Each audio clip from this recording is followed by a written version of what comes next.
இங்க இருக்க எல்லா மனுஷங்களுக்குமே பாசிட்டிவ் அண்ட் நெகட்டிவ்னு 2 பக்கங்களும் இருக்கும். Including me. யாருமே பெர்ஃபெக்ட் கிடையாது.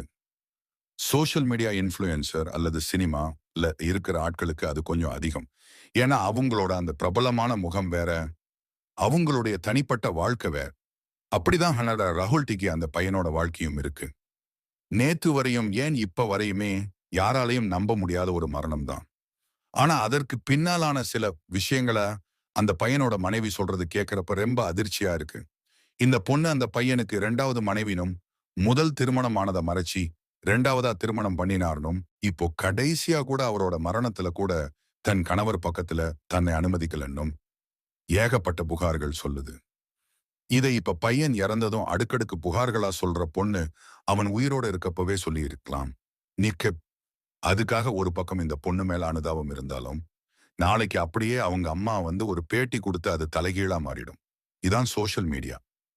ஆகா, தனிப்பட்ட முறையில இதை யாருமே கண்டுகொள்ளாம கடந்து செல்வதே சாலச் சிறந்ததா இருக்கும். இல்லனா அந்த அம்மாவும், மனைவியும் அந்த பையன் இறப்புக்கு பின்னால அவனோட பேர கெடுக்காம விட மாட்டாங்க. இப்பவே ஆளாளுக்கு குடிகாரனுக்காடா வருத்தப்பட்டோன்னு பதிவு போட ஆரம்பிச்சுட்டாங்க. குடி குடியை கெடுக்கும்னு சொல்றது போலவே, ஒரு குழந்தை நன்னடத்தையோட வளருதா? இல்லை தீய குணத்தோட வழி தவறி போகுதான்றதுல பெரும் பங்கும் அந்த தாயினுடைய வளர்ப்பில் உண்டு என்பதிலும் மாற்று கருத்தில்லை. பொதுநலன் கருதி ஒன்னே ஒன்னு சொல்லணும்னா குடிக்காதீங்க. முக்கியமா ட்ரங்க் அண்ட் டிரைவ் பண்ணவே பண்ணாதீங்க. வாகனங்களை வேகமா இயக்காதீங்க.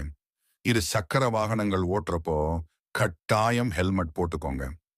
அரை மணி நேரம் வேகமா போய் ஒன்னும் சாதிக்க போறதில்ல. உயிர் போனா திரும்ப வராது. கவனமா இருங்க.